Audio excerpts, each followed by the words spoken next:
আজকে আমি সকালে উঠেই দেখি একটা আপু আমাকে ইনবক্সে নক করেছেন। আপুর সাথে কথা বলে বুঝলাম যে আপু অনেক ডিপ্রেসড। শুরু থেকে বলছি ঘটনাটা কি হয়েছিল।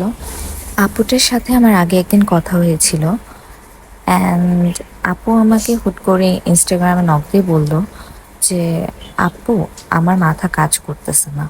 আমি যখন আপুকে জিজ্ঞেস করি যে আপু আপনার কি হয়েছে, দেন আপু আমাকে বলে আপুর একটা 8 মাসের রিলেশনশিপ ছিল, সব কিছুই ভালো ছিল। সে প্রতিদিন গুড মর্নিং গুড নাইট দিত, ইভেন ভাইয়া আপুকে স্টোরিতেও মেনশন করতো। তো আমি আপুকে বললাম, তো সমস্যাটা কোথায়?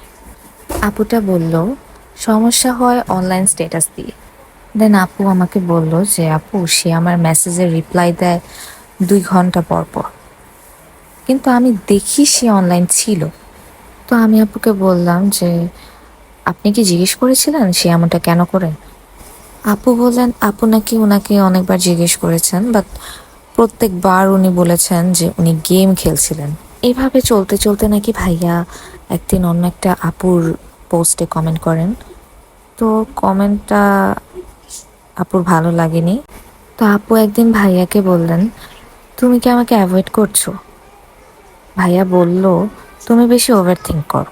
দেন আপু আমাকে বলল, আপু এটা ওভার থিঙ্ক নাকি রিয়েল থিঙ্ক? দেন আমি একটু চুপ হয়ে গেলাম, কারণ এই সিচুয়েশনে আমি কি বলবো বুঝতে পারছিলাম না। তারপর একদিন আপু বুদ্ধি করে একটা ফেক অ্যাকাউন্ট খুলে ভাইয়াকে টেস্ট করলো। ফেক অ্যাকাউন্ট খুলে আপু ভাইয়াকে হাই পাঠালো অ্যান্ড ভাইয়া 1 মিনিটের মধ্যে আপুকে রিপ্লাই দিল, হেই, ডু আই নো ইউ? আমি শুনে বললাম, এটা তো অনেক ফাস্ট সার্ভিস। আপু বলল যে আপু, আমার মেসেজের রিপ্লাই দিতে তো 2 ঘন্টা লাগে। তারপর সেই ফেক অ্যাকাউন্ট থেকে আপু ভাইয়ার সাথে 2 দিন কথা বলল। ভাইয়া বলল, আমি অ্যাকচুয়ালি সিঙ্গেল, রিলেশনশিপে ইন্টারেস্টেড না।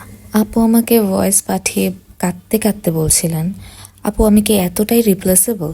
আমি বললাম, না, আপনি রিপ্লেসেবল না, কিন্তু ভুল মানুষকে জায়গা দিলে তার জায়গাটার মূল্য দেয় না। কিন্তু শেষে কি হলো জানেন? ভাইয়া আপুকে ব্লক করেনি, সে শুধু চুপচাপ সরে গেল। তো যারা এই গল্পটা শুনছিলেন, অনলাইনে এফোর্ট কমে গেলে এক্সকিউজ না, ট্রুথটা খুঁজেন। যদি গল্পটা আপনার সাথে মিলে যায় তাহলে কমেন্ট বক্সে জানিয়েন।